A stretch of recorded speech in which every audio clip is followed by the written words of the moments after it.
everyone, we're now going to have a look at ActiveXchange Advanced Movement Reporting. I'll take you through the process from start to finish, how to create a shapefile, how to view the reports, and how to apply the information that you generate from those reports in a range of different contexts. So to begin this process, we need to define the area that we're interested in generating a report for. This can be done one of two ways, either through the submission of a shapefile created through a system such as ArcGIS, or it can be done using Google My Maps, which is a really straightforward and basic process where you draw a virtual perimeter around the area of interest and click save, and it really is that simple.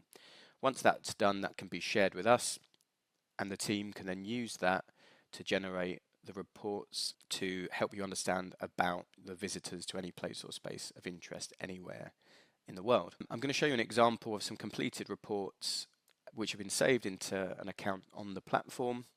We access these by going to the dashboard area within the platform, and I've just got a range to show you now. The one I'm going to show you is for two areas in London in the UK, a place called Wormwood Open Space, which is a park area, and adjacent to that is another site called the Linford Christie Stadium, which is an athletics arena, and the report is an historical report, so it's for a 12-month period from July 2023 to July 2024. Reports can be generated for any period of interest going back 3 years, or they can be generated on an ongoing monthly subscription basis for a traditional or a typical order period would be for 12 months. So what we can see initially from this report are the two areas of interest. One is Wormwood Open Space, seen here as Wormwood Scrubs, and then next to here is the Linford Christie Stadium. Very headline level, we see summary data which is summed across the two sites which the report's been generated for, with the total number of places, the total number of visits across those two places, the average time spent in those two places, and the average distance travelled to reach those two places. We have a couple of filters that we can use.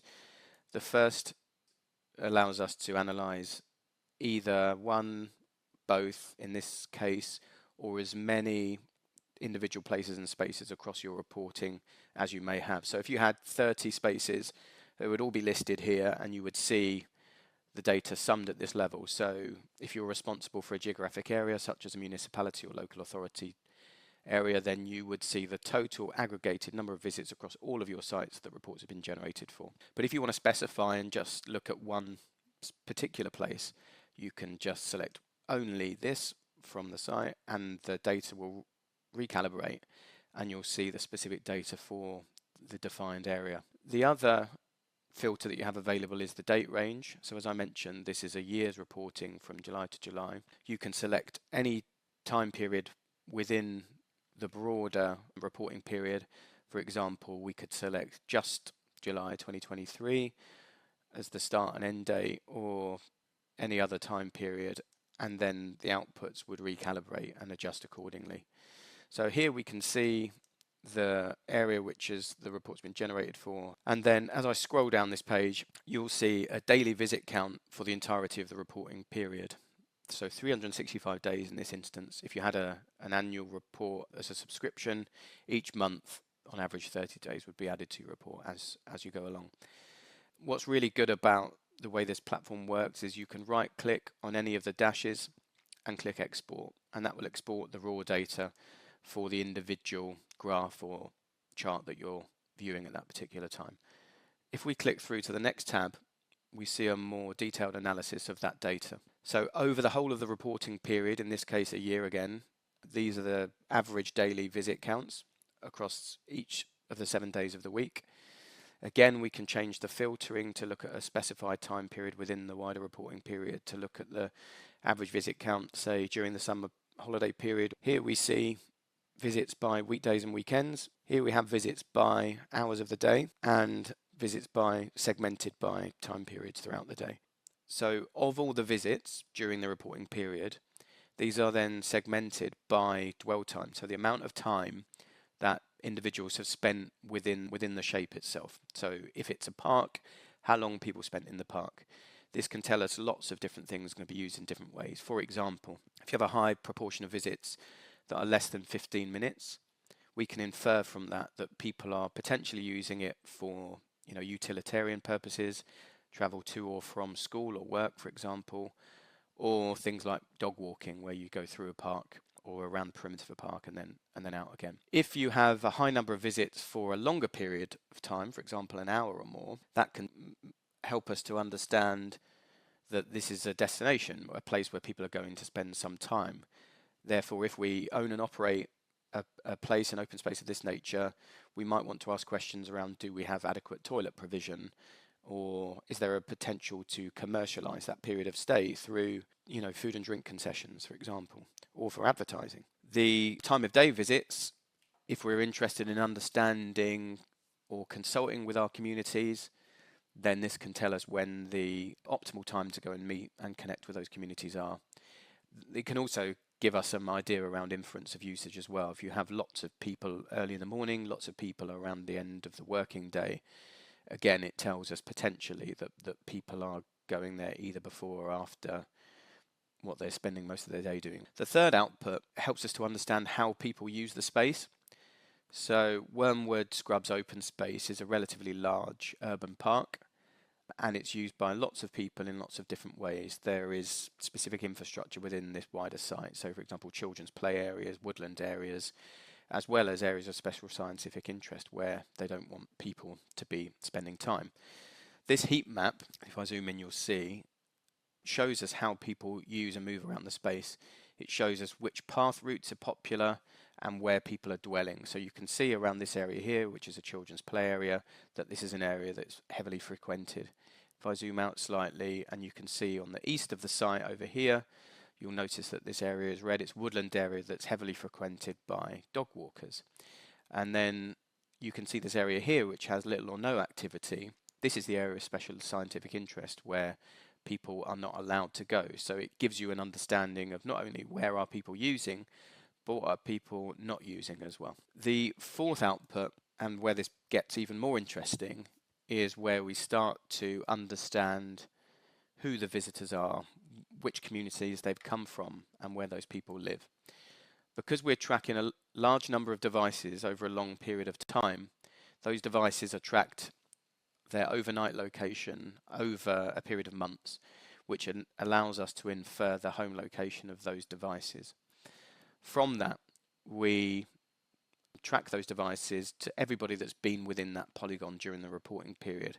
So this is a year report, obviously, for a major park in London, so you get a huge number of visits from a wide range of people coming from lots of different locations. But if this was an urban park in a rural area, you'd see a much smaller distribution of visitors from a smaller number of locations. But as I zoom in, you can see the red area is the scrubs, and these green spaces in the UK we call these output areas. They're similar to what we call a postcode, but it's a very low level of geographic classification which has a particular number of people living there, which is why they vary by size. So what you can see, the darker the green is the higher the frequency of visits from those particular locations. So already we can see patterns of particular communities that connect directly with this space, and then other communities which geographically close but don't tend to be frequenting the area. So we can start to learn about which communities feel like this is a kind of place for them that they like to use, and which other communities are potentially using other infrastructure or open spaces, or maybe aren't connecting with green spaces. The graph on the right shows the same thing. These are called output areas, which is the geographic classification, and this is the distribution of visitors by those output areas in descending frequency. So it gives us a really good understanding as to which communities are connecting with different places and spaces that are of interest to us. Because we hold a lot of information about where places that people come from, we're able to connect this information to the visitor data and generate additional reports that we call a community reach report. This is effectively visitor profiling and enables us to understand more about the types of people and the communities that are visiting our places and spaces of interest. We've got the two sites. If I just filter to one site, we'll go back to the Wormwood Scrubs open space. So these are the UK indices of multiple deprivation, which tells us about the levels of deprivation, with 10 being the most deprived, 1 being the most affluent. The park is situated in an area of deprivation and clearly shows that the visitor profile aligns with the resident profile of the area.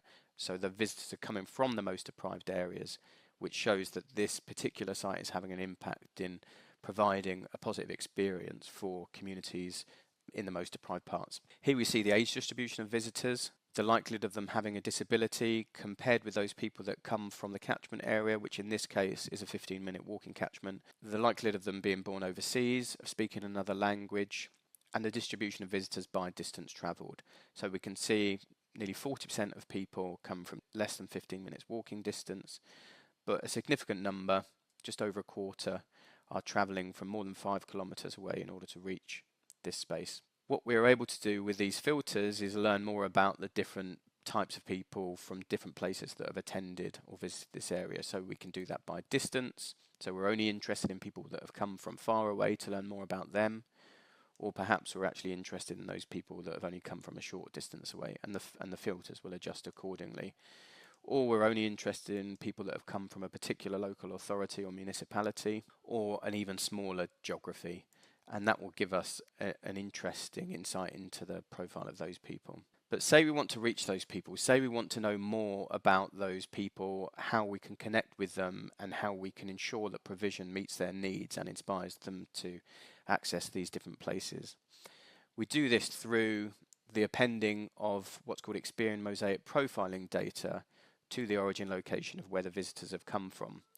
Experian are a credit reference agency, and they have a huge volume of data into the consumer trends and behaviours and other insights around population demographics and profiles across all over the world. And they develop a range of personas.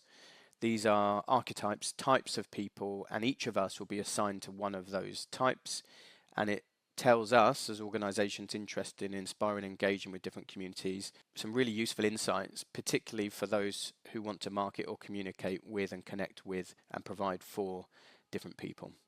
So in this particular example, you can see that nearly a quarter of the visitors come from this particular persona, which is called culture and comfort, with the second most popular segment being metro high flyers and the third being city diversity. These are just terms that are assigned to each of these different typologies. I'm now going to share with you a different tab, which will enable me to show you more about those communities. So as I scroll down, I find culture and comfort from the list, which was the most heavily frequented visitor type.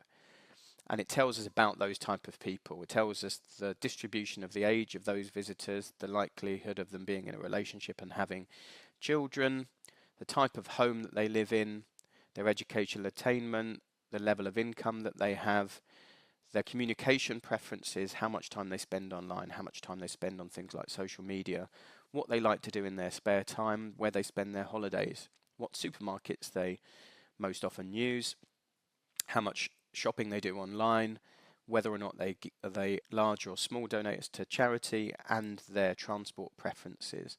So this is really helpful insights into understanding what type of services and provision we might want to provide in order to attract a particular demographic or profile of visitor, but also the marketing and the messaging that is going to inspire and connect with different types of communities that we might want to engage with. So in summary, what we have through the movement profiling and through the visitor profiling, we get a really granular insight and a detailed and importantly an objective and consistent replicable methodology for understanding how communities use and move through different and any open space or spaces across any part of the world.